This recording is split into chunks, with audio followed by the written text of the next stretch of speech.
Let's look at some explicit algebraic examples of the chain rule. There's a lot more to the chain rule, but this is where we get a lot of good practice. So we have a function here, y equals sine of x squared, and we want dy dx. We want the derivative of y with respect to x. I'll show you the two main styles of doing that. One is to focus on the variables, and the other is to focus on the functions. And in both cases, we're going to name the heck out of everything, even though once you practice this, you can do it much quicker. Okay, so one style would be, I'm going to name the intermediate variable u is going to be x squared. And while I'm naming things, I'm going to say, if I want to focus on the relationship, the machine that creates u out of x, I'll call that g. And then I will say that the outer function, I'm not going to say f of x because it's not really x. This is the quantity that's put into the outer function. I'm going to say f of u is going to be the sine function, f of u equals sine of u.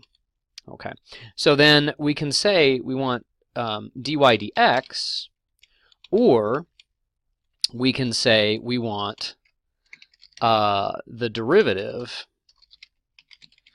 of the composed function f of g of x. So in one language, we're going to not focus so much on the names of the functions, but the names of the quantities. And that is, it goes back to Leibniz, his notation of ratios of differentials. And, dy dx is what we want. Dy dx is just dy du times du dx.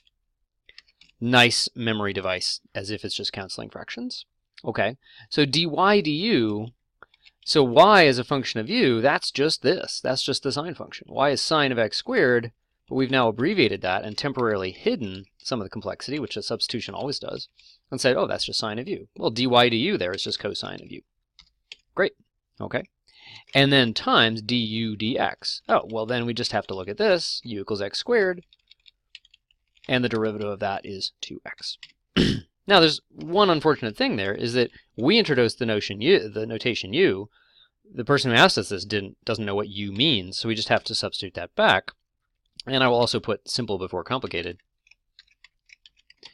And notice this last step, even though it might seem like just a notational thing, it's a big deal. It's the fact that you don't evaluate the outer function at x, at the independent variable. You evaluate it at the value of the inner function. So this is the derivative of the outer, sine turns into cosine, evaluated at the inner, unchanged, which we temporarily called u, but then we realized that's just a simple way to say x squared, and then times the derivative of the inner function. Now, if you want it in terms of the derivative of f of g of x with that notation, we could say dy dx and use primes, and that focuses on exactly that issue of derivative of the outer, evaluated at the inner, times derivative of the inner. Okay, f prime, f in itself is, again, just the sine function. So that, again, is just cosine of, okay, g of x was another way of saying that's x squared. That's that intermediate value that's created by the inner function alone. And then g prime of x, of course, is the derivative here, just thought of in this other notation, 2x. And I think it's going to look better if we put the simple before complicated as we usually write things. So you do not have to do this both ways, but it's nice to have a command of both styles because they have their different advantages and disadvantages. So if you want to see often we want to look at like the machine or assembly line picture of what's going on here in terms of what g and u and x and y are, all that kind of stuff. We've got x, which is going into this function g to produce the intermediate value u. Then it goes into the next function f to produce y, the final output. And you can either think about it as something that focuses on the machines, g and f, that's the second style, or focuses on the three variables, the initial variable, the independent variable, this intermediate quantity, and the dependent variable, the final output, and thinks about the dependence of y on u and the dependence of u on x. So let's do another example quicker. Y equals root 3 plus 4x squared. I'll just do the style with the u's, let's say. So u equals 3 plus 4x squared.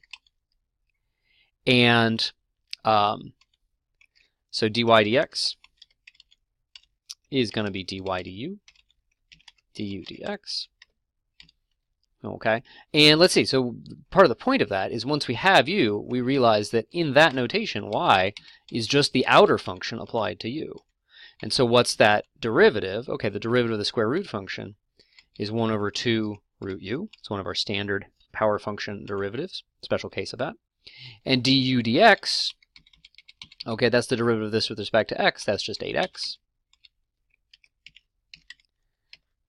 Okay, the 8 over 2 cancels. And so we get 4x over root u. And not absolutely always, but usually we want to re-express that back in terms of x. So that's 4x over the square root of 3 plus 4x squared. That's it.